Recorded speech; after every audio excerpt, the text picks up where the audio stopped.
welcome back to Sharks Happen. My name is Hal. I am your host, going over shark attacks from the 1900s, still present, mostly large sharks. We're going to get started right away. We're going to head over to a remote cay, which is over in Jamaica, and the date is March 12th of 2013. George Facey, he's 68 years old. He's one of 5 spear fishermen that have left early in the morning. They go out to a remote cay. It's 18 miles from shore, so it's a nice haul to get out there. And they go diving, and about 9 o'clock in the morning, reports our sharks showed up. And Facey ended up getting separated from the rest of the group, and they said a 16-foot tiger shark came up and attacked him, and they noticed it when they heard him scream for help. They looked over and they saw that the shark had him by his leg. The shark had apparently already bit him in the hand. Facey was laying on top of the water. His buddies get over to him, and they're going to pull him up into the boat, and they see that the shark is there. They said it was about a 16-foot tiger shark, just huge. One of the fishermen said in the 10 years he's fished, it's the largest shark he has seen. They noticed when they went to pull George into the boat that he had lost his hand, his left hand, his left foot, and his genitals were bit off too. So the tiger shark did a number on him. He was bitten multiple times before they got him into the boat, take him in. He ended up bleeding out, passed away from his wounds. So this is a fatality. We'll put this down as an attack, an attempt to predate by a 16-foot tiger shark on George Facey. Now we're going to head over to Cabarita Beach, and that is in New South Wales, Australia. The date is September 16th of 2020. Christian Bungate, he was out doing some hydrofoil boarding. So normal surfboard has fins in the back, little fins, 1, 2, 3, that sit at the back of the board on the bottom there. This has a big, long, like a foot to a foot and a half, maybe 2 feet, of a deep fin that probably stabilizes the board much more than the little fins will. And he's on his board. He's 50 yards from shore. He's with his buddy, and doesn't say how deep the water is. It's in the afternoon, and suddenly his board is hit, and he's probably definitely hit from the side, because he falls to the side that he's hit, and he lands on top of the shark. So now he's laying on top of the shark. Shark submerged. So he said it was like laying on a submerged rock. It was very hard, very rough. And as he scrambled to get off of the shark bit his board. It bit it at least once. He was able to recover a tooth fragment from that fin that goes down into the water. There was this tooth fragment in there. No telling if it bit the board anywhere else, but at least bit it that one time.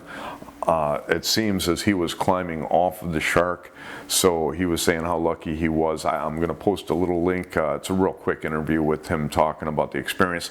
It says that he paddled to shore as fast as he could, got onto the land, he claims this, got onto the beach, and just crawled up onto the beach and cried, which, you know, I'd never do that. I'd cry and kiss the ground. So that's our attack on Christian Bungate. An attack, not an attempt to predate, no injury on our first hydrofoil board attack. And now we're going to head over to Indian Castle Beach. That is on the island of Nabi. And the date on this is September 2nd, 2009. Brian Mills, he is out at the beach with his family, and he disappears.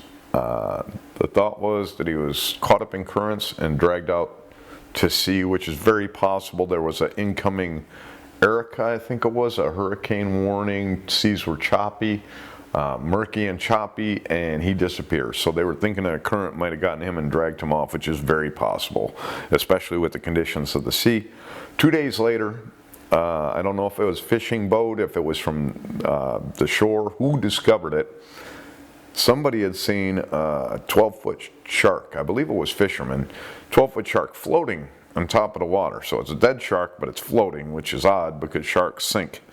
So they grab this shark and they take it, and they cut the belly open, and they find the remains of a human in there. They find the head and a torso, so the upper body minus the arms and a head. They go ahead and they investigate that. Turns out that's Brian Mills, who had disappeared days earlier. It was a 12-foot female tiger shark that they had found it in. Now the tiger shark had a wound to it that was fresh and bleeding on its gills, so it sounds like something came up and bit the side of this tiger shark, and that's why the shark passed away, and how they were able to discover the fate of Bryan Mills just conclusively. They say that this is possibly a drowning and scavenging by multiple sharks. You know, I don't know how you'd know how many sharks, but I would say that, you know, it's 50-50. It's just as likely that he was taken by the shark as it was that he was taken by the current and did drown. Probably a little bit more likely that he drowned and then he was taken by the shark, but you know, we've had enough attacks to know that those sharks will take you from anywhere. So it's hard to tell, and this one I'm going to keep, and you know, we got a handful of them in there already in the questionable file, and this one's going to reside there, and we're going to put this down not as an attack. We're going to put it down as questionable but fatal 12-foot tiger shark. We just don't know whether it was an attack and he was alive at the time. All the telltale signs that they would normally use to discover that might have been altered, seeing as it was being digested in the stomach of a shark, is what I'm thinking. So that's our story of Bryan Mills, and we'll move on. Okay, now we're going to head over to the point, and that is Jeffreys Bay, which is Eastern Cape Province, South Africa. The date, August 8th, 2003. Joseph Krone is 16 years old, and he is out participating in the Billabong Polar Ice Junior Series, which is a 3-day surf competition. Big surf competition in South Africa, I believe. And he is out in the water. It's 8 o'clock in the morning, and no telling how far from shore he is. He's got another kid, Matthew, that's close by, and Matthew states that he noticed a fin break the surface. A large fin breaks the surface of the water next to him. Then he sees the tail, and the tail flaps, and the shark is making a beeline over at Joseph, who's over next to him but farther away. It's shooting over to him, and he sees the shark hit the board, and Joseph disappears, the board disappears, and the shark is kind of thrashing at the top of the water. It's got the board underwater, and they don't know whether it's got the board or whether it's got Joseph. And another gentleman that saw the attack said that he thought that Joseph was a goner the way that the attack happened. Well, under the water, Joseph got knocked off the board, attached still by his leash, being held underwater because the shark is shaking the board around. He can't get to the surface. Finally, that leash snaps. He gets to the surface and he starts to swim towards rocks. Now, most of the surfers are making their way in. They're paddling their way in. But there's a surfer out there, Shannon Ainsley, and he had actually had his board bitten in an attack by 2 sharks. So we haven't covered Shannon yet, and we'll get to his attack back in 2000. Just a few years prior, he had the same thing happen. But 2 sharks were involved in his board being bitten, and he says he wanted to paddle into shore, but he couldn't just leave this kid out there. So he paddled his way. Shannon paddled over to him and helped him swim over to the rocks. Gets to the rocks. Joseph ends up with no wounds. Unharmed. He was in shock for quite a bit of time getting over this one.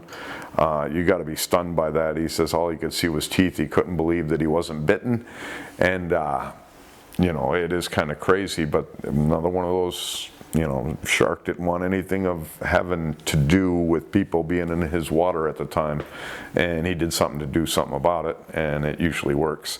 There was also another surfer that was there that was upset. He had complained that he was surfing in an event there 3 months prior, I believe, and he saw a large fin and refused to continue on because he reported the large fin that he saw, and nobody did anything about it. He said that they ignored it, so he didn't participate and lost his chance to be able to be in his competition he was in just months before that incident.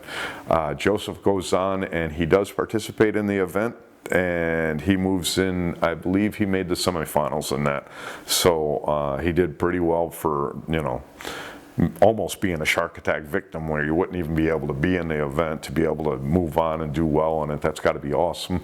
I wouldn't be in the water, like I said, with the last guy that crawled up on the beach crying. I'd crawl up on the land, and I would never go in the water again in my life. That's just the way I am. So that's our attack on Joseph Krone. They don't say what size of a great white shark it was. Oh yeah, they did. It's 3.5 meters. At first they reported it was 4 meters, which would be about 13 feet. It's a 12-footer anyway, 3.5 meters. But the witness, Matthew, that was next to him said that it looked a lot larger than that to him. So, you know, it's tough to tell size of sharks. Even if you get a full-size view of them without anything to guide, to base it off of, you know, a board, a boat, you know, some kind of a fish that, you know, this fish is a certain size, well, that's got to be that size. You need something in context to be able to judge the size of a shark.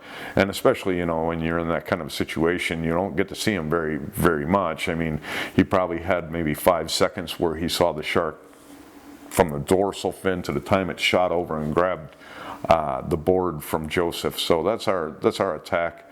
Attack, not an attempt to predate, 12-foot great white shark. And we're going to head over to Aramona Mole. That is South Island, New Zealand, and the date is September 15th of 1968. Graham Hitt, he is 23 years old. He's one of 5 people out spearfishing. They're at the Aramona Mole. He is only about 50 yards from the mole, so it sounds like there's rocks or whatever there, but he's 50 yards from the rocks. It's 10:15 in the morning. The depth in the area ranges from 20 to 60 feet, so it is deep water. Even at the shallow spot, 20 feet is deep enough to get in trouble with a large shark.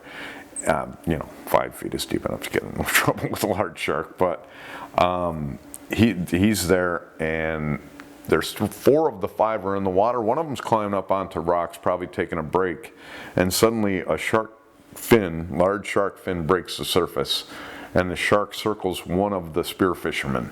After it does a circle of that spear fisherman, it makes a charge at Graham Hitt, and it hits Graham, and he screams. Now that gentleman getting up on the rocks, he hears the screams from Graham, turns around and can see that the shark was over by him. I don't know whether it still had him or not. And he jumped back in the water, and he and the other spear fishermen, they swam over to help him out. Now the shark is still there. They get to him, they get to Graham, and they get him, and now they're starting to bring him in. Now as they're swimming him in, this 14-foot, it turns out, great white shark is circling the group as they're swimming him in. We've had this happen before. We've had people put a victim on a board. About 5 of them are swimming them in, and the shark was circling them and would swim underneath them, so that they'd stop moving their legs as it goes underneath them and start swimming again once it gets to circling them again. So the shark is circling them all the way in. They get Graham in, but he was bitten in a leg, and it had severed his femoral artery. And they said that if he wasn't passed away before he hit the beach, it was right after he hit the beach that he passed away. So he dies from blood loss from sounds like a single bite to the left leg. Not a huge description of it, but the fact it got the femoral artery, that really doesn't matter what the damage is. I'm sure the damage is pretty bad from that size of a shark, 14-foot gray white. So we're going to put this one down as an attack, not an attempt to predate, by a 14-foot great white shark. Now we're going to finish out our unprovoked attacks over at Cotslow Beach. That is in Perth, Western Australia, and the date is October 10th of 2011. Bryn Martin, 64 years old. He has taken his swim. He swims about 350 yards out to a buoy, and he swims back. It sounds like this is a routine swim that he takes. It's 8:10 in the morning. He's on his way out there, and suddenly he disappears from view. 10 minutes after, he doesn't resurface, so that his friend that was watching him could see that he had resurfaced. He notified the authorities, and they launch a search. The only thing that they're able to recover is his swim trunks that have telltale markings, they say, of a great white shark. So they had been shredded by the great white shark attack.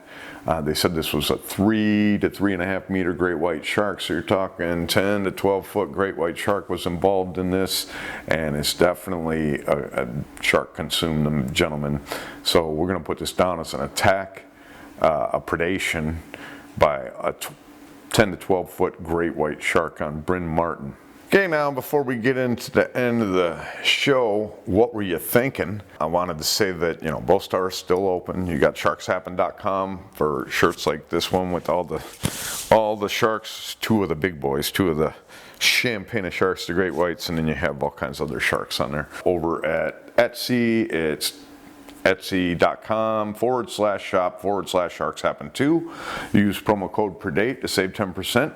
Order quickly in the next couple days here to have a chance, especially at the Etsy store, to get your items by Christmas. Should be able to get your items, you know, to you by Christmas if you order by the end of this week from my store for sure, I would think.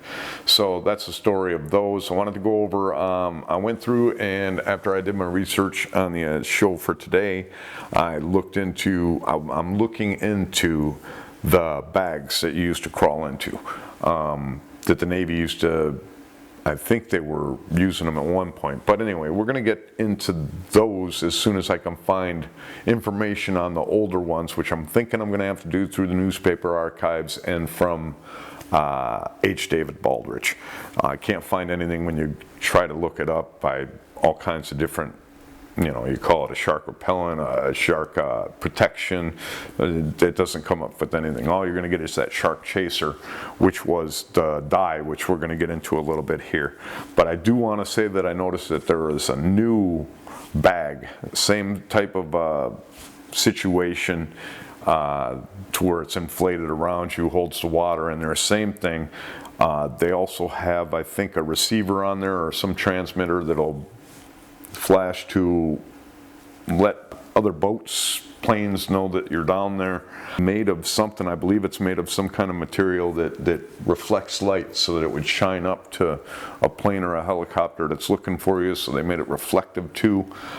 They also claim that it's better than the previous ones that were out, and their claim is that the previous ones would allow your body odors to leak out. Kind of that it sounds like kind of that it wasn't a self-contained system that separated you from the outside water as far as your scent and things like that.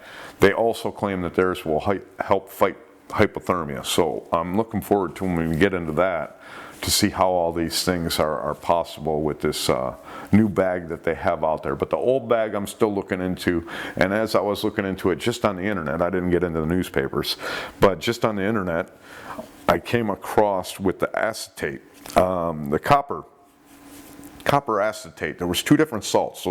That's a copper salt. There's another copper salt. They were testing this out with different salts, and what they ended up doing was using the copper acetate because it was the best one that when it hits the water, the odor it produces mimics that of a dead shark, is what I've seen.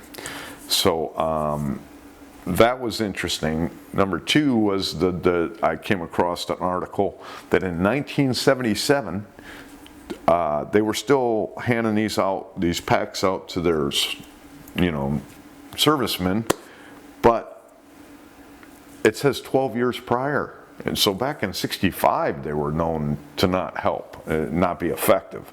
So they were still handing that out 12 years later, which is interesting. And another interesting thing that I didn't know, Julia Child, before she was Julia Child, so before she married, she worked at the OSS, I believe it is, but I guess this was a precursor to the CIA. And she is the one who concocted this acetate that they ended up using for their shark chaser. They actually recruited Julia Child before she was Julia Child to go ahead and make the best shark repellent that they could find. So that was kind of interesting to see that there was somebody famous that actually tried to help in that situation. So that was kind of crazy. So the acetate was a salt, and it was supposed to mimic the smell of a dead shark, which I never was aware of. But like I said, none of these were effective, and the Navy knew they weren't effective, and it didn't take anybody to really look at it. I think they knew they weren't effective by the number of their servicemen that were being attacked when they were in the water. That'll tell you if it's effective or not. So in my looking, though, I did come across a couple of items on the electronic shark bands and these new things they have out there. As I thought, it says that none of them are really effective against this guy here, no way. But I did see that I did come across, somebody had mentioned in the comments the other day that I went through, that there was a material out there. It sounds kind of like what we used to do. We used to do machining, and we would machine this stuff for like the space age stuff, but graphite or something like carbon fiber. It sounds hard like a carbon fiber, but it's a material. And the initial tests that they're doing, it shows that, you know, when they take a neoprene suit and they incorporate this, I forget the name of it, shark stop maybe, but when they incorporate that technology into the neoprene, it actually seems to make the cuts shallower that the shark does in there. Now, my only concern with this is you know, this is probably going to help with the bite down, but once that shark shakes, all bets are off. Yeah, bite down, yeah, okay, you might be able to stop the teeth, but once those teeth start becoming a saw, I don't think there's anything really that's going to be feasible that isn't going to sink you to the bottom of the water, that's going to protect you. I could be wrong, but I mean, we're talking material. Material that's got to be light enough to be able to throw it in the papers, just to show you what was being said back when it actually happened. I still think that, you know, the closer to an event you can get, the more quality information you're going to get from that.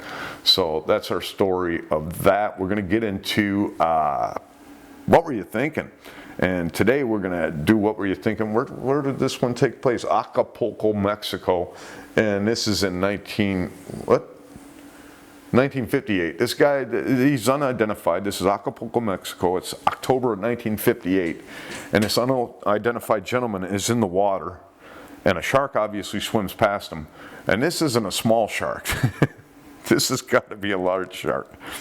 And it says, Vic Coppelson is the source of the story. And I'm going just off of what I've seen in the Global Shark Attack file. But it says that this unidentified gentleman, or women, I mean, it could be either one, but playfully slapped the tail of the shark. Here we go again, where you just don't let that shark go by and go on its way. This kid, guy, whatever, slapped the shark's tail, and the shark turned around and took his leg. It sounds like he survived because they don't say it was fatal, but he loses a leg because he decides, instead of just let that shark go on its way, he slaps it, and it turned around and bit him. It kind of reminds me, and that was in Mexico too. The guy that did he was in, what were you thinking, for the octopus. He was out there collecting his octopus, and that tiger shark showed up and wanted his octopus. And he took the octopus and pulled it away like a Olay for a bull and kicked the tiger shark, and the tiger shark turned and bit him about 3 or 4 times. The guy's showing, smiling with a thumbs up in his hospital bed in the photo. It just cracks me up. So yeah, what were you thinking to sit there and slap a shark? And shark, I mean, why so angry? You can't tell me that slap hurt you.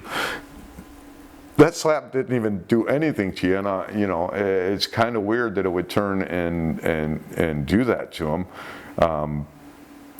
But maybe it was just on its way out of there. But like I said, it has to be a large shark. Take a leg from somebody, unless you're talking a very small kid. Then a smaller shark could probably make it through that bone. But that's our story of Mr. Unknown. That's our what were you thinking for the week. I hope you join me in a couple more days when I come back for another show. But remember, going to that water, you are much more afraid of those sharks than they are of you.